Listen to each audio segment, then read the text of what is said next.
Olá, todo mundo! Eu sou Vivi da Viola e a gente está aqui numa live para falar dos 5 grandes educadores musicais. Nós já falamos do Dalcroze, nós já falamos do Kodály, nós já falamos do Orff e agora a gente vai falar do Williams, Edgar Williams. E aguardem que a semana que vem a gente tem o Suzuki. Eu e a Fátima vamos bater um papo sobre o Suzuki. Fátima Brasil, ela é musicoterapeuta e ela é musicista também. Então nós duas temos uma formação em Suzuki e a gente vai discutir um pouquinho o outro grande educador musical da primeira geração. Foi! Foi a energia do samba-som e dos tubos sonoros. Se eu soubesse disso, eu já tinha tocado antes. Com certeza! Se eu soubesse disso, eu tinha tocado nas lives de trás também. Era só agora você já fica sabendo, Vivi, para as próximas. Muito bem. Seja muito bem-vinda, grata pelo convite, Rosângela. Que bom que a gente Eu que agradeço. Olha, quero te parabenizar. Muito legal essa série de lives. E parabéns pela coragem que eu não tenho, viu? Nota 10. A gente tem muito a ganhar com isso, né? Essas trocas são muito ricas. É uma grande oportunidade. Então, eu agradeço muito. Muito obrigada, eu tenho um monte de gente falando a mesma coisa que eu estou pensando. Eu nunca aprendi tanto na minha vida conversando com tanta gente. Nunca. Então, está sendo muito bom. Prazer é meu, gente. Vamos começar, então? Perdemos tempo, não perdemos tempo, coisa nenhuma. A gente está aqui e isso é muito bom. Rosângela... Tá tudo certo. A gente acompanha seu trabalho, a gente sabe que você adora a educação musical, que você está adorando trabalhar com idosos também, mas eu acho que é você que vai contar isso para a gente. Eu vou começar primeiro perguntando para você quem é a Rosângela. A Rosângela é alguém que, quando nasceu, Deus falou: você vai gostar de música. Meu destino já estava traçado, desde que ele me concebeu. Eu desviei a rota durante a minha vida. Eu comecei a estudar piano, eu era menina, me apaixonei pelo piano sempre, o amor é o amor da minha vida, mas eu não trabalhei com música, né? Eu tive outra formação, fiz ciências contábeis e trabalhei no mercado financeiro muitos anos. Então, eu nunca larguei o piano. O piano foi sempre um hobby para mim, foi sempre uma coisa à parte da minha vida profissional. Mas quando eu engravidei, né, que eu ia ser mãe, falei, não dá, porque era uma vida muito estressante, muito pesada. Bom dia, então, eu chutei o balde, virei a mesa e comecei tudo de novo. E foi a melhor coisa que eu fiz na minha vida. Sou muito feliz. Agora eu vivo da minha música, né? Fantástico. Você vive da sua música e vive muito bem, né? Que dá para acompanhar e tal. Graças a Deus. Eu estou há 11 anos com o magistério e há 9 eu estou no colégio que eu atuo. A musicoterapia surgiu na minha vida em 2016, que eu também me apaixonei. Então, estou realmente muito feliz, muito agradecida a Deus por tudo. Nós vamos conversar sobre essa junção aí. Tá? Mas você tinha falado uma coisa antes, você tinha falado que tinha começado com piano. Você pode contar um pouquinho para a gente como foi a tua formação? Olha, a minha formação do piano foi aquela formação trágica que muita gente começa, né? Com a escrita convencional, com aquela leitura mecanizada, com a borracha em cima das mãos, com o metrônomo fazendo tec-tec-tec e a musicalidade nada, né? Então, só que eu não conhecia outra coisa, não tive outro caminho, demorou até eu encontrar um outro caminho, e eu estudei piano erudito, então você possa fazer uma ideia, né? Mas eu estudava 4, 5 horas por dia, porque eu amava aquilo lá, né? Só que mais tarde é que eu descobri que não foi da forma ideal, né? Quando eu já era adulta, que eu conhecia as abordagens ativas, foi como água no deserto, é um milagre, é um divisor de águas, né? É uma coisa de antes e depois. Então, eu tive outras oportunidades, né, eu faço aula de piano até hoje, conheci outros músicos com outra mentalidade, então, eu digo que eu fui salva, né? Eu digo que eu fui salva, mas eu passei, se o meu amor não fosse gigante como era, eu tive tudo para desistir do piano, porque não foi fácil realmente. Né? A coisa do tecnicismo, do virtuosismo, da nota certa no tempo certo, é uma coisa opressora, né? Eu imagino que essa coisa aconteça. Eu até anotei aqui, eu faço umas anotações aqui de vez em quando. Oi, Karine, beijo! A Karine é uma fofa. Não tenho nem... A Karine ela é maravilhinda. Maravilhinda, competentíssima, enfim, vamos, a live é da Rosângela, que é Show outra. de bola. Que é outra, vamos lá. Olha só, você tinha falado que não foi do jeito que você esperava, não era isso tudo. Então, eu queria conversar com você um pouquinho sobre a condução do professor com criança. Porque eu acho que condução do professor conta muito lá na frente, ou conta muito enquanto a criança está ali. Somos educadoras, somos musicoterapeutas, então vamos entender um pouquinho, conversar um pouquinho disso? O que você acha disso, por favor? Eu acho, não sei se eu entendi bem a sua pergunta com relação à minha história ou à história de qualquer professor. Eu tenho certeza que as minhas professoras de piano tinham certeza que estavam fazendo a coisa certa, né? Porque foi a forma que elas viveram, que elas aprenderam.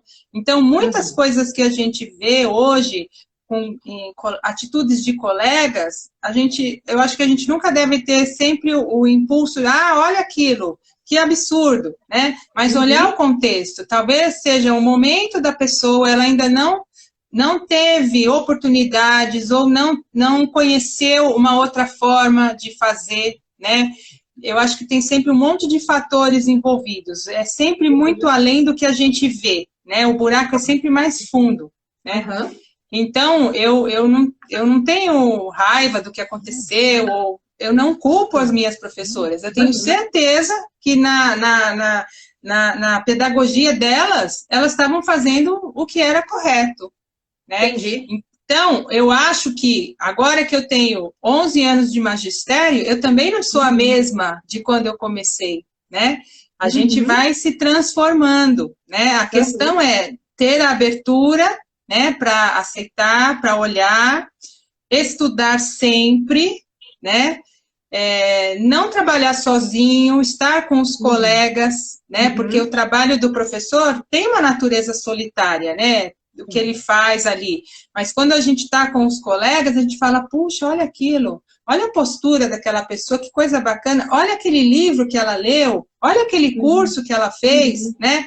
Então, eu acho que é a caminhada em conjunto, a nossa abertura, né? E a nossa dedicação. E mais do que isso, a nossa paixão, porque se a gente não for apaixonado, a gente não tem vontade de, né? Não tem vontade de ler aquilo, fazer o curso daquilo, né?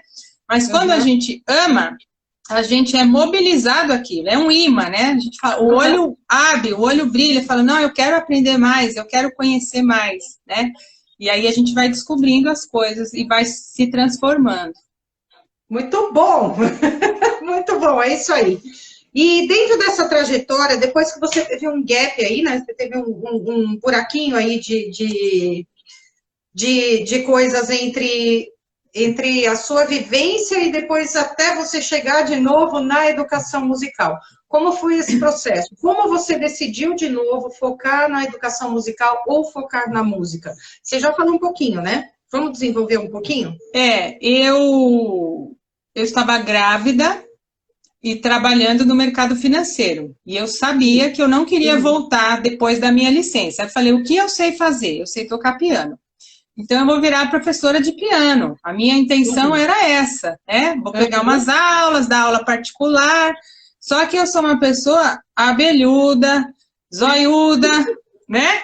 Aí eu falei, fui conversar com professoras. Aí, faz a licenciatura, porque aí você pode dar aula em escola, não só como pro particular. Aí Sim. falei, então tá bom. Quando a minha filha tinha 6 meses, eu fui para a licenciatura. Aí tive a sorte de conhecer pessoas incríveis na minha graduação que já estavam na área e me falaram, olha, vai por aqui, vai Você teve ali. isso, né? Eu tive pessoas que me ajudaram, né?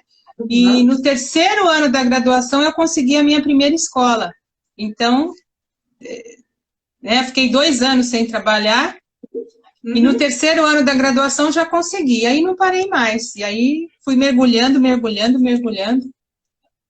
E E falando, assim, eu quero mais, eu quero mais, eu quero mais. nossa, é um saco sem fundo, né? A música É, é um saco sem fundo, é um vértice, né? E E assim, aí, né, Vivi? Ninguém sabe tudo nunca, né, Vivi? A gente não, sempre descobre que tem um monte de coisas para conhecer. não conhece tudo, não adianta. E aí, de É, repente, você mira aqui, aí você fala, nossa, eu podia ir por aqui também. Aí ferrou, né? Quando você descobre é, que você pode ir. Quando você descobre que é, você pode ir por exemplo, trabalhar com terapia junto com música, aliás, é. como você foi parar na musicoterapia? Olha só, a musicoterapia foi um presente, mais um presente de Deus na minha vida, né? Que Deus, acho que eu sofri tanto no passado, na auditoria, que Deus falou: chega de sofrer, agora você vai ser feliz. E a musicoterapia foi um presente também, que uma pessoa, uma mãe de 3 autistas do colégio, as crianças fazem musicoterapia, e ela queria que a musicoterapeuta conversasse comigo. E aí ela esteve lá, 3 trigêmeos, severos. E a musicoterapeuta esteve lá, nós conversamos, e aí eu conheci a musicoterapia. Aí que eu fui atrás, foi assim. Muito bom. E aí juntou as duas. E resolveu É. trabalhar com idosos ativos. Como foi o seu Ah, processo? também foi outra coisa que Deus falou, toma! Também não fui atrás, Vivi. Eu achei que eu ia fazer musicoterapia para trabalhar, para ajudar o trabalho com os meus alunos, né? Com os autistas, com as patologias, com as dificuldades. Mas os idosos também foi uma coisa que eu não estava planejando. Eu visitei uma ILPI com um amigo, e aí eu falei, por que não? Por que não tentar? E aí eu fiz um trabalho voluntário por 1 ano nessa ILPI. Foi assim que eu comecei com os idosos. Depois eu fui para Centro-Dia e depois eu arrumei um emprego no meu emprego, né? Que hoje eu trabalho na Unisal. Eu brinco que eu arrumei um emprego no meu emprego e trabalho com os idosos lá do Salesiano. Então tá tudo lá no Salesiano. Entendi. Eu adoro também os idosos. Nossa, muito legal. Só para explicar para quem está aqui e não conhece os termos, ILPI, Instituto de Longa Permanência de Idosos. Isso aí. Instituição de Centro-Dia. Longa Permanência. Centro-Dia são os idosos que passam o dia nesse lugar para os cuidados, né, para acompanhamento, e à noite voltam para suas casas com as suas famílias. Isso aí. São 2 recursos iguais, porém diferentes, né? Que assim, o Centro-Dia obviamente é muito mais saudável para quem está mais preservado do que o ILPI. Né? O idoso do ILPI normalmente é mais velho e já está em processo demencial, bem comprometido, né? Tá, muito bem. Aí você está na educação musical. Aí nós estamos lá trabalhando na educação musical, e aí você descobriu que poderia trabalhar com metodologias ativas. E que existiam grandes educadores musicais. Na verdade, na graduação eu conheci as abordagens ativas, né? Foi uma das matérias ali que eu tive, e aí eu fiquei de zoião nisso. Eu falei, nossa, é aí o caminho, né? Eu já vislumbrei que o caminho era esse. Então, eu fiz cursos particulares, né? De algumas abordagens, comprei livro, mergulhei mesmo, e hoje o meu trabalho é praticamente fundamentado nesses pilares desses educadores, né? Não tenho um educador preferido, eu só uso esse, não uso aquele, mas eu pego coisas de um, de outro, né? Tanto da primeira como da segunda geração, e lembrando que a gente sempre faz a releitura ao nosso contexto, à nossa realidade, ao nosso tempo, né? Porque eles viveram num outro momento histórico, num outro contexto, então a gente faz as adaptações. mas para mim é totalmente correspondente, porque é uma educação musical que vai além da música. Inclusive, quando eu comecei a fazer musicoterapia, eu tive essa dificuldade de compreender, porque eu falava, mas a educação musical que eu creio já tem esse olhar do humano, né?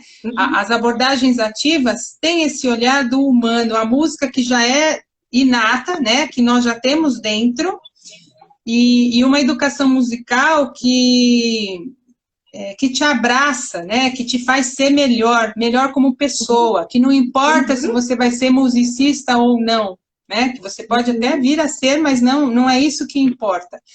Então, é essa educação musical que eu acredito, né, que o Kollreuter fala, do humano como objetivo da educação musical, a Teca Brito, a Jolie Severino, né, a educação musical humanizadora, que é um termo que está agora nesse último livro da Teca. Então, é uma música que é mais do que ensinar a linguagem como idioma, né, mas ajudar a pessoa a ser mais feliz, a pessoa a ser melhor, ser mais completa, e se expressar através da música, né? Porque, pensa, se você não é músico, você só vai poder ouvir música, né? Essa pessoa é privada de se expressar. Como é que ela faz seus desenhos sonoros, sua expressão sonora, né? E essa educação musical te possibilita isso, né? Até de improvisação, de composição, né, que existe nossa, só músico que faz composição, não é bem assim, né, todos nós podemos fazer, a música é nossa, né, a música é nossa. Mesmo porque a gente tem vários parâmetros, e um deles é fazer a letra da música, né, se você tem um letrista, você... Por que não, né? Conta uma coisa, você citou Kollreuter. A gente vai falar de Kollreuter em algum momento X desse ano, eu ainda vou entrar no Kollreuter. Mas vale a gente falar só um tiquinho de quem é. Você poderia só falar um tiquinho de quem foi Kollreuter? O Kollreuter, ele foi um alemão, mas ele veio para o Brasil em 1937. Ele veio meio fugido, né? Teve problemas lá no país dele. E ele começou com ideias inovadoras. Então, ele montou, eu acho que foi na Bahia, se não me engano, que ele montou o projeto e desenvolveu muitas ideias, né? Ele, na verdade, quebrou muitos paradigmas, né? Trouxe ideias de inovação mesmo, da pedagogia da pergunta, da experimentação, né? Então, da improvisação como carro-chefe, né? Então, é um cara com uma cabeça muito aberta para o tempo, né? E que encontrou solo fértil em algumas pessoas aqui, em alguns lugares. E foi que foi, né? Foi que foi. A live é sobre os 5 grandes pilares da educação musical. A gente já falou do Dalcroze, é só olhando as lives de antes, tá, pessoal? A gente já falou do Dalcroze, a gente já falou do Kodály, já falou do Orff, e agora vamos falar de Edgar Willems. Edgar Willems.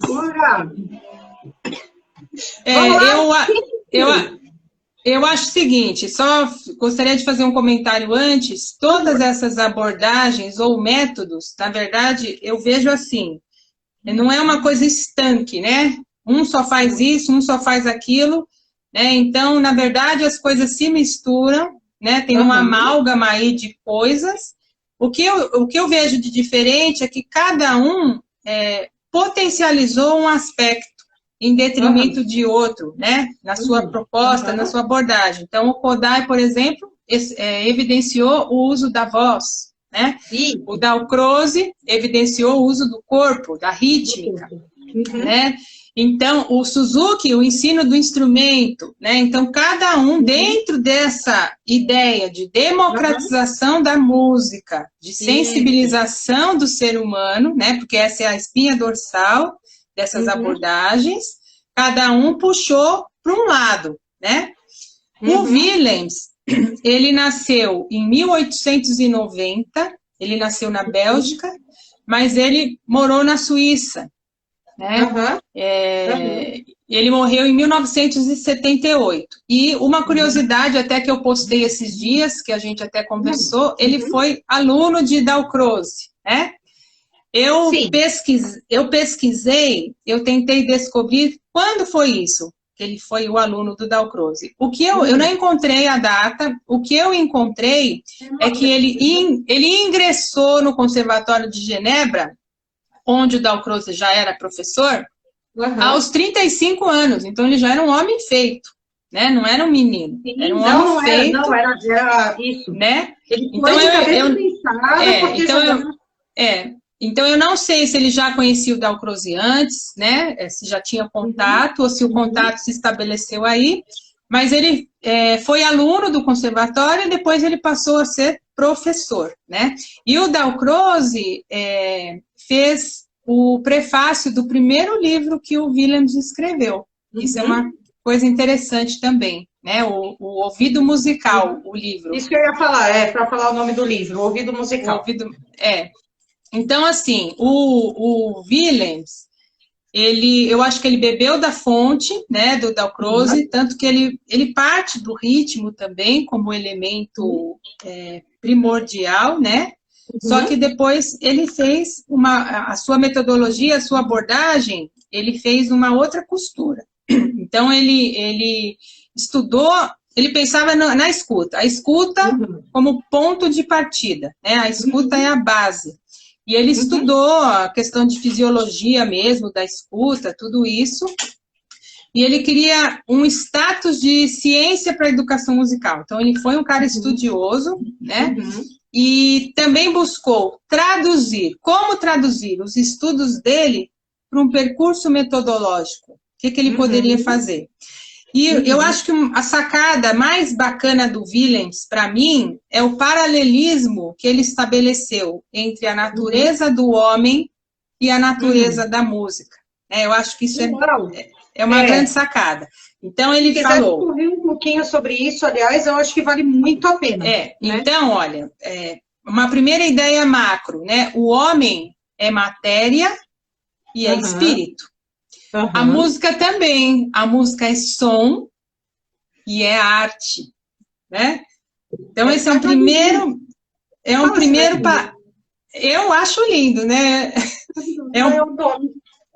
É um primeiro paralelo, né? Da natureza da música e da natureza do homem. E ele foi além. Então, o homem, ele vê o homem em 3 dimensões, né? A dimensão fisiológica, a vida fisiológica, a vida afetiva e a vida mental. E um paralelo com a música. A música é ritmo, né? A música é ritmo que corresponde à vida fisiológica, ao movimento. A música é melodia, que corresponde à vida afetiva. E a música é harmonia, que corresponde à vida mental.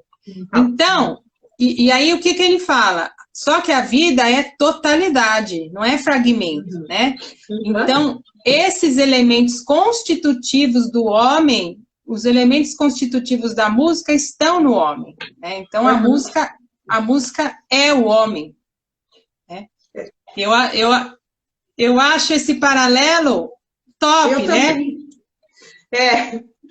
Eu também, olha, o que me pega no Willems, toda vez que falo, Edgar Willems, automaticamente, assim, vem na minha cabeça exatamente isso que você falou dessa frase, da natureza, olha, é lindo. Vamos falar? Gente, olha, pensa assim, tudo que eu tô falando em todas as lives, essas pessoas estavam, assim, entre final do século XIX e início do século XX, a gente tinha uma grande guerra, era antes de grandes ditaduras, e essas pessoas foram tão visionárias que passaram para a história. Sim. Né? Olha como ele foi visionário. Não é fantástico assim? Eu acho essa coisa fascinante. E aí, depois de tudo isso, total, o homem fragmentado. Como ele foi juntando isso e dando aula, Rosângela? Vamos lá. Então, ele partiu desse princípio, então, né? Dos elementos constitutivos da música do homem nesse amálgama, né? Então, isso já é uma pista para o trabalho, né? Como é que eu vou começar o trabalho? Eu começo com a vida fisiológica, que não tem ainda o cognitivo. Então, eu posso trabalhar até com os bebês, mesmo que eles não vão entender, mas eu trabalho com os bebês, né? Eu trabalho desde sempre. Tem um livro da Carmen Mete Rocha. Uhum. Depois eu posso colocar os nomes. Ele faz um gráfico muito... Aqui, ó, não sei se dá para ver. Olha o desenho que ele faz aqui. Aqui é a vida rítmica com fisiológica. Então, tá aqui, menos mental, tá vendo? O segundo é a vida afetiva, olha lá, com a melodia. E o terceiro é a vida mental. Tá? Então, ele pensa nesse percurso, né? Tem um percurso gradativo.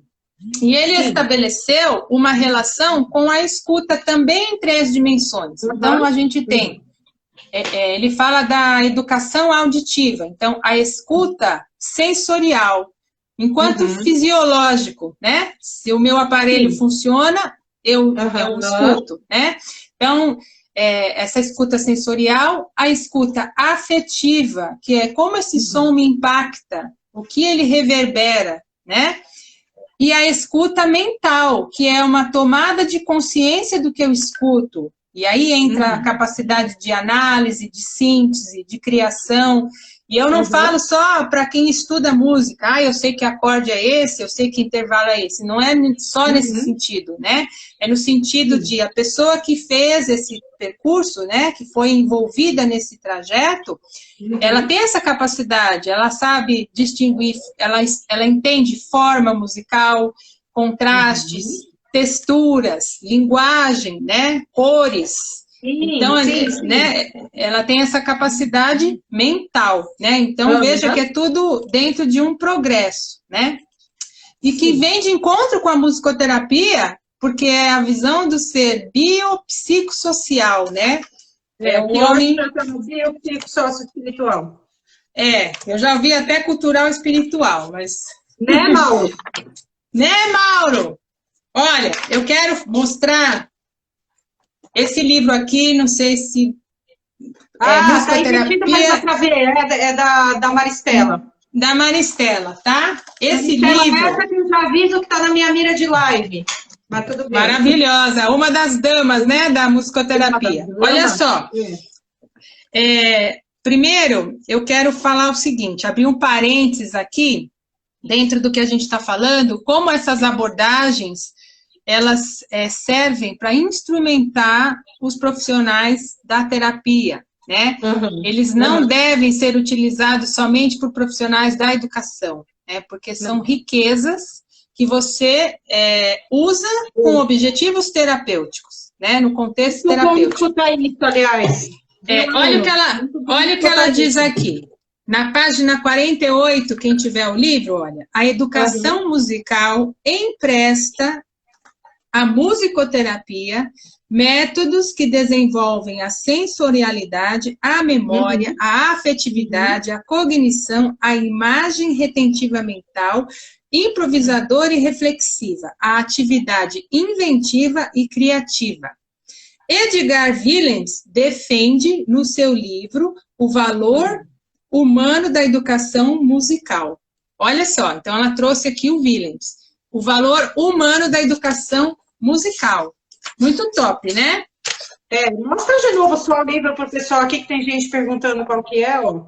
Musicoterapia na identidade humana, tá bom, pessoal? Maristela Schmidt. Eu escrevo aqui, enquanto a Rosângela fala. Aí, olha só, mais à frente, ela fala do Orff, fala do Suzuki, e fala do Willems de novo. Olha o que ela fala do Willems aqui. Edgar Willems, talvez o que mais se aproximou dos fundamentos da musicoterapia. Seu método tem como finalidade principal educar o ouvido. A música, em musicoterapia, sob o ponto de vista do método Willems, desenvolve a escuta, a capacidade de ouvir com atenção. Um ouvido educado permite uma compreensão maior do que se ouve. Neste sentido, os elementos desse método auxiliam a musicoterapia, pois o resultado final se ancora no entendimento entre os indivíduos a partir do entendimento de si próprios. Saber escutar é saber se relacionar. Então, olha que bacana, né? Cereja do bolo, né, não, Rosângela? Cereja do bolo, total cereja do bolo, né? Então, a Cereja gente do vê como a gente deve,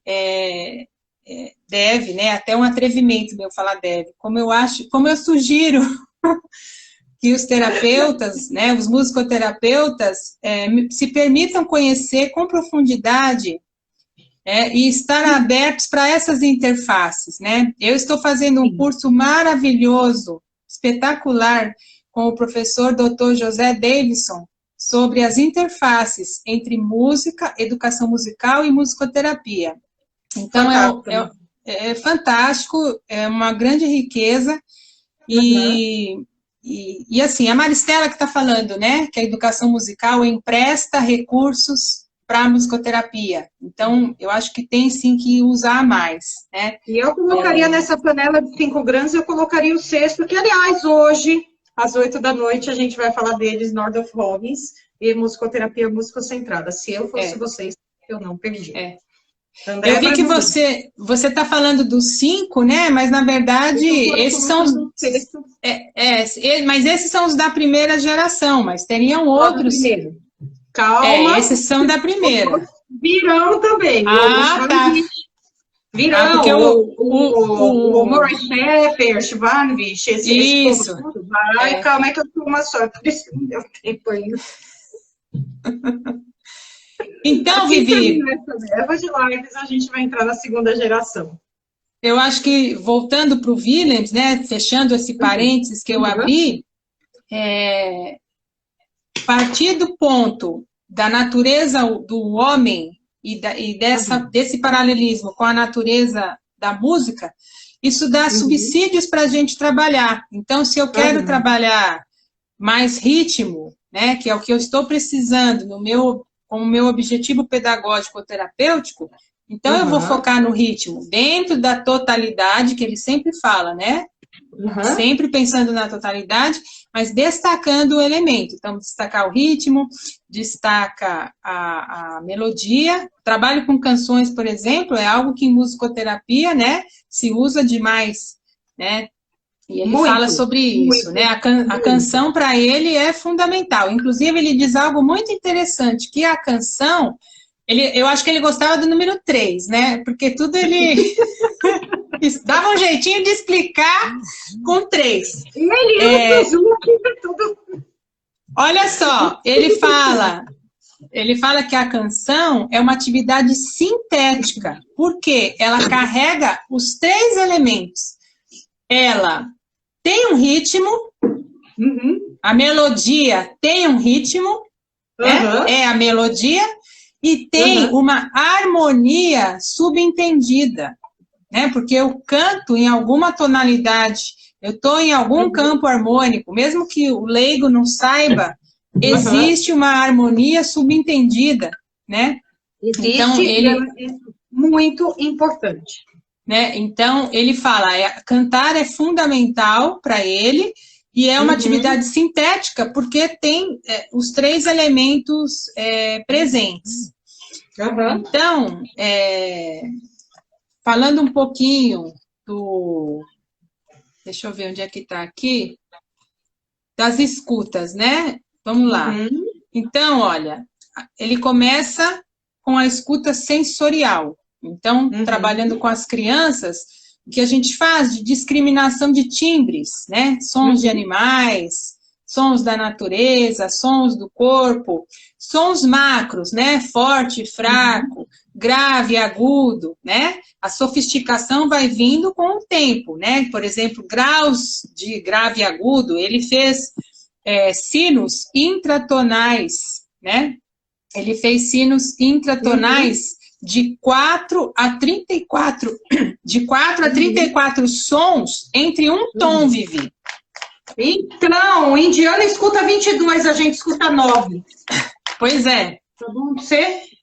Então, ele pegou bem nessa questão da acuidade auditiva mesmo, né? E começa com essa questão do sensorial. Então, a gente, com as crianças, trabalha com essa discriminação mesmo, né? E a parte rítmica, ele bebe da fonte do Dalcroze. Então, ele tem também livros de piano para o professor tocar piano e o aluno ou o paciente se movimentar. Então, não é um movimento enquanto expressão plástica, né? Não é um expressar ao som da música plasticamente, mas é como uma resposta do meu corpo. Então, se o som da música, né? Eu tenho vontade de caminhar nesse andamento, né? A música me convida, ou se a música tá... O meu caminhar vai ser outro, vai ser quase um galope, né? Ou então, eu vou querer correr, né? Então, o que ele traz é um movimento rítmico natural, o que a gente tem vontade como resposta ao que a gente está recebendo, né? Então, ele começa assim, pensando no sensorial. Depois, ele vai para o afeto, para o afetivo. Então, a melodia é o centro, a canção é o centro, né? Isso é muito forte na nossa cultura popular, né, Vivi? As canções, no trabalho com os idosos, o que a gente mais usa são as canções, né? Por exemplo. Muito. Então, é muito forte o trabalho com as canções. E olha o que ele fala, uma frase linda que eu separei. O homem pode cantar sua alegria, suas dores, suas esperanças, ou ainda, simplesmente, seu amor pela beleza sonora. Lindo, né? Lindo, né? Por meio da canção, tem tudo isso. É muito lindo. É demais, né? Então, a canção... A gente tem a trilha sonora da nossa vida e a gente canta nossa dor, nossa esperança, nosso amor, ou a beleza, ou só a beleza, né? Que nos corresponde, né? Então, eu acho isso lindo. E com relação à questão afetiva, ele também traz algo que eu acho interessante. Esse está aqui no livro da Fonterrada, de Tramas e Fios. Aqui tem vários educadores, tá? Esse livro é maravilhoso também. E ele traz... Esse aqui é de cabeceira, né? Para quem quer conhecer as abordagens, pode começar com esse. E ele traz uma proposta de uma escuta... Ela tem outro também, né? Ela tem uma compilação. Ela também fez uma organização de um outro livro que... Não sei se está aí do teu lado. Que a Fonterrada fez também uma compilação de um outro livro que também fala do... Eu sei que ela fez um do Schaeffer. Não, alguns do Schaeffer. Enquanto você vai mostrando esse livro para eles, eu vou pegar e mostro aqui para vocês. Tá. O que eu quero comentar daqui, pessoal, é sobre a questão da escuta qualitativa que ele fala, que o Willems propõe dos sons. Então, dos intervalos. Então, os intervalos, por exemplo, a sexta maior tem tantos tons, a segunda menor, né? Só que ele propõe uma escuta qualitativa. Eles propõem uma questão... Ah, esse eu tenho, está aqui. Você deve estar aí do teu lado, que eu te conheço. Está aqui, ó. Eu te conheço, deve estar aí do teu lado. Então, Vivi, ele propõe a escuta qualitativa dos intervalos, que faz alusão à teoria dos afetos, já de antigamente, né? Então, olha só que interessante. O uníssono, porque agora abrindo mais um parênteses, ele está imerso na cultura ocidental, né, Vivi? O Willems, no tempo dele, ele está imerso na cultura ocidental, na tonalidade. Então, a gente está falando nesse contexto. É mais ainda, é alguém da cultura ocidental falando de tonalidade e admitindo que tem até 34 tons entre um tom. Isso aí. Tá? Então, uníssono. O que ele fala do uníssono? Que remete à paz. Agora, a segunda menor, lembra do filme do Tubarão? A segunda menor é nervosismo. Nervosismo. E aí ele vai, né?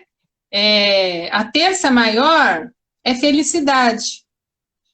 Aí é claro que muitas pessoas contestam e, né, torcem o nariz e falam, mas isso é receita, é engessar. Na verdade, isso é um parâmetro, né? Isso é um contexto, né? E assim, existem pesquisas atuais na área da cognição musical que traçam, por estudos de imagem, pesquisas sérias, que, na verdade, identificam pistas sonoras que nos provocam sensações e respostas. Então, não é tão viajante assim, né? Porque a gente, Vivi, a gente é criado, concebido também ainda nessa cultura, né? A gente ouve as músicas, o nosso cérebro até termina, porque termina no 1, né? A gente é educado nisso. A atenção, a resolução, isso está na gente. Não dá para negar, né? Isso está na gente. Né? E essas pesquisas, até o professor Davidson, essa semana, na aula, ele compartilhou uma coisa muito interessante sobre isso, essas pistas sonoras, o andamento rápido, o som brilhante, provocam isso, o andamento, melodias, texturas escuras, provocam aquilo. Então, existe, isso é verdade, né? Não é engessado, mas é um parâmetro. Não, mas até por conta do inconsciente coletivo que vem de cá. Deixa eu só corrigir uma coisa. Eu falei 34 tons, eu errei. 34 comas. Isso, 34 sons, né? Isso aí, 34 sons. Né? Então, na verdade, não podemos só fechar o olho e falar, não, isso é engessar. Não é bem assim, né? Não é bem assim, né? Então, acho que é legal a gente ter sempre essa abertura. E tem muita pesquisa em cognição musical que está falando disso, né? E, então, a gente falou da escuta sensorial, do ritmo, a escuta afetiva, que são as canções, né? A melodia, a questão qualitativa do sonoro, como ele reverbera em mim. E o terceiro é a escuta mental, né? Que aí a gente está ligado àquela capacidade de análise, de síntese, de criação. Aqui ele coloca a criação, né, a criação mesmo, a inteligência auditiva que ele chama. E aqui a gente tem o trabalho com arranjos de vozes, arranjos de instrumentos de plaquetas, os xilofones, os metalofones, né? Toda essa experimentação das sonoridades, e aí com julgamento, com síntese, né, com crítica, com reflexão. Então, eu gosto bastante, eu acho que faz todo sentido, né? O biopsicossocial, né? Que mundo maravilhoso que a gente está. O mundo da música é fascinante, gente. O mundo da fascinante. Música é maravilhoso. Rosângela, faltam 12 minutos. 12 minutos e a gente tem muito para falar ainda. Mas eu queria te pedir se você tem algum exemplo de algum exercício para o pessoal que está aqui. Se tem algum, se você poderia mostrar para eles algum exemplo de exercício que eles possam usar em sala de aula, tendo mais ou menos esse parâmetro do Williams. Olha, na verdade eu não preparei nenhuma atividade para aplicar, tá? Mas eu vi que você já falou. Eu falei, a gente pode até retomar os exemplos, tá? Por favor, eu gostaria, se você puder. Pensando na questão rítmica, o primeiro ali dos pontos, né? Do que o Williams fala. Por exemplo, tocar tambor, né? Então, toca um tambor para os seus alunos, para o seu paciente, e ele vai responder corporalmente andando pela sala, por exemplo, né?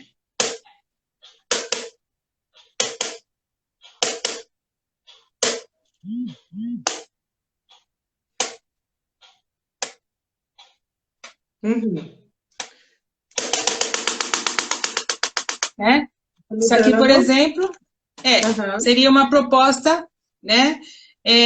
Batimentos também em mesa para repetir, discriminação de timbres, então você esconde o objeto. Eu fiz um jogo de bingo para os meus idosos, muito legal. Eu peguei sons antigos. Uau!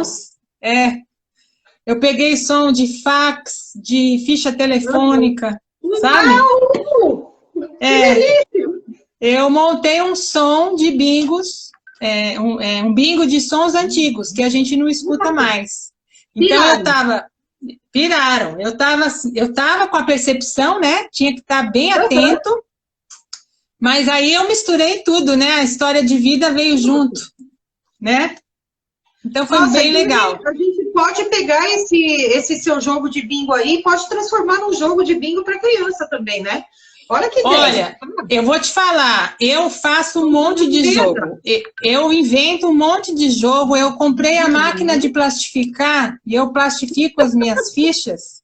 Porque eu sou assim, Vivi, pelo amor de Deus, você quer fazendo a coisa 5.000 vezes, eu tô fora. Eu faço uma vez bem feito para durar, entendeu?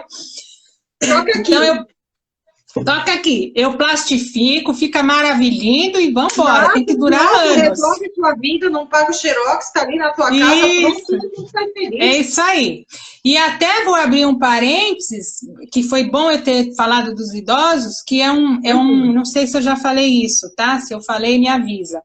É um engano quem pensa que as abordagens ativas são focadas para a infância. É um engano. A gente vê muito isso, tá?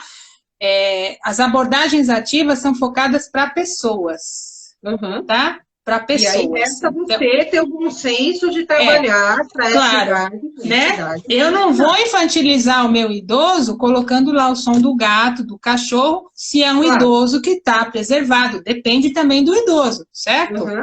Depende do contexto do idoso. Um idoso saudável... Agora, se eu fizer um bingo de sons antigos, eu estou, sim, estimulando a audição, mas de uma outra forma, né? Num outro contexto, né? Então, o exemplo do primeiro item, o ritmo, beleza? Da questão sensorial. O segundo nível, o afetivo. Aí é fácil, são as canções. Então, cantar mesmo, tocar instrumento, né? Fazer melodias, né? Se deleitar, se degustar com as melodias, né? Então, se a gente trabalha com criança, na verdade, a gente é corresponsável pela construção da identidade sonora dessa criança, né? Então, que a gente faça marcas positivas, né? Com canções bem escolhidas, né? Bem trabalhadas. E cantar, né? Aquela frase continua em alta, quem canta seus males espanta, né, Vivi? Não é não? E o terceiro nível, o nível mental, e aí o nível mental eu acho que ele está dentro de um processo, né? Mesmo num processo que não é de educação musical, é alguém que já está imerso num processo para que tenha condições de análise, de síntese, mesmo que não seja músico. Lembra que a gente está falando para o não músico, né? Mas que ele tenha condições, por exemplo, até no trabalho com os idosos, em estimulação cognitiva, eu posso usar harmonias mais sofisticadas, né? Com uma roupa com texturas, com cores sonoras, até para imagens, trabalho de imagens, né? Então, aí eu acho que tem realmente que estar dentro de um contexto que veio de um percurso, né? E eu vou indicar alguns livros aí, nós temos alguns minutinhos? Por favor, se você puder também escrever aqui, sabe quando eu gravar a live?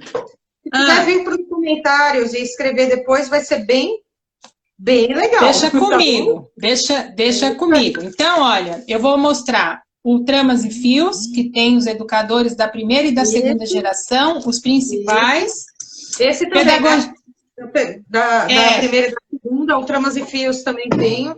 Esse aqui também existe o Pedagogias Brasileiras em Educação Musical, e aí tem o capítulo do Kohlreuter, tá? Que é bem legal.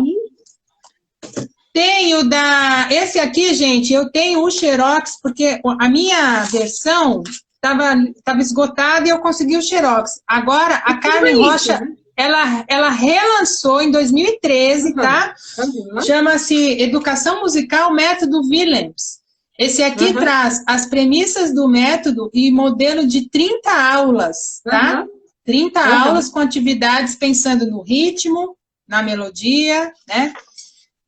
Aí o da Maristela, maravilhosa, que eu já falei. Claro, com certeza.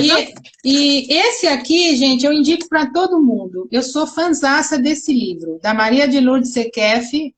Você conhece esse, Vivi? Isso aqui é... A minha professora, eu tive aula com as duas em 1942, quando eu fiz o Nesp. A idade do professor. Sei. Em 1942, quando eu fiz o Nesp, eu tive aula com as duas. Eu tive aula com a Sequefe. Então, mulher, essa daqui, eu acho que eu ainda não tive, com certeza tem muitos materiais incríveis, mas do que eu tive acesso, assim, na íntegra, é um material que me ajuda muito a compreender os efeitos da música nas dimensões humanas, né? Na dimensão fisiológica, cognitiva, espiritual, social, né? Psicológica. Então, eu recomendo muito esse livro. E o último, esse aqui é de 2019, saiu do forno, é da Teca, um jogo chamado Música. Conta experiência... Eu tenho esse do forno. Ah, legal. Então, olha só, a gente está com o tempo apertadíssimo, engraçado, né? Todo mundo acha que eu sou só musicoterapeuta. Mas você dá aula de musicoterapia? Não, então, em 1942 eu fiz música. Verdade. Juliana, eu vou colocar os nomes dos livros, tá? Fica tranquila. Eu coloco. Rosângela, eu vou terminar com uma provocação que eu provoco todo mundo, tá bom? Tá bom, tá bom. Qual é o seu mundo ideal na música? O meu mundo ideal na música, Vivi, é um mundo repleto de educadores, de musicoterapeutas, de profissionais apaixonados pelo que fazem, engajados com a sua profissão, comprometidos com a sua formação continuada, que a formação tem que ser para sempre, né? Obrigada por isso. Enquanto a vida há terapeutas também, por favor. Enquanto a vida há movimento, né, Vivi? Então a gente tem que estar sempre sendo transformado. Então, profissionais engajados, profissionais apaixonados, profissionais estudiosos, para que nós juntos possamos promover uma música transformadora na vida das pessoas. Esse é o meu mundo ideal na música. Muito bem! Beijo, Marta Negreiros! A Marta linda! Tem maravilhosa! Então, olha. Maravilhinda! Eu vou encher, a gente fica empolgado quando fala de música, mas realmente vai cair, eu não quero cair na tua cara. Gratidão a mim, gente. Gratidão a vocês que estão sempre vindo nas lives aqui. Gratidão a Rosângela que veio aqui, a todo o pessoal que vem. Obrigada, querida. Já tem Dalcroze, já tem Orff, já tem Kodai, agora tem o Williams, depois vai ter o Suzuki e hoje à noite vai ter o Norbert Robbins também. Então, vejam por aqui, vejam a Rosângela, ela dá cursos, vale muito a pena, mais do que vocês pensam. Procurem. Posso falar? Visita meu site, tem o blog, me procura no WhatsApp, tá o link lá na bio, eu tenho vários grupos do WhatsApp, do Telegram, eu sou pilhada, vem pilhar comigo. Vem que eu te pilho, vem que eu te pilho. Isso aí, gente, só promover informação para todo mundo. Mas olha, obrigada, Rosângela, de todo o coração. Obrigada a você, Vivi, foi um grande prazer participar. Com certeza, eu sei que o seu tempo é contado. O dia das lives. Eu sei que o seu tempo é contado, muita honra, obrigada por ter vindo aqui. Gente, vale a pena procurar a Rosângela para fazer curso, tá? Grata a todos que estão assistindo aí, gente. Até mais, ó, aqui, ó. Obrigado, Vivi, adoro. Olha, foi muito alegre para mim, viu? Ó, obrigado mesmo. Até mais, gente. Gostei demais. Obrigada pela... Beijo, pessoal. Eu agradeço a generosidade com que você passou os teus conhecimentos. Isso foi muito importante, tá bom? Obrigada. Imagina. Tamo junto. Obrigada. Beijo, gente.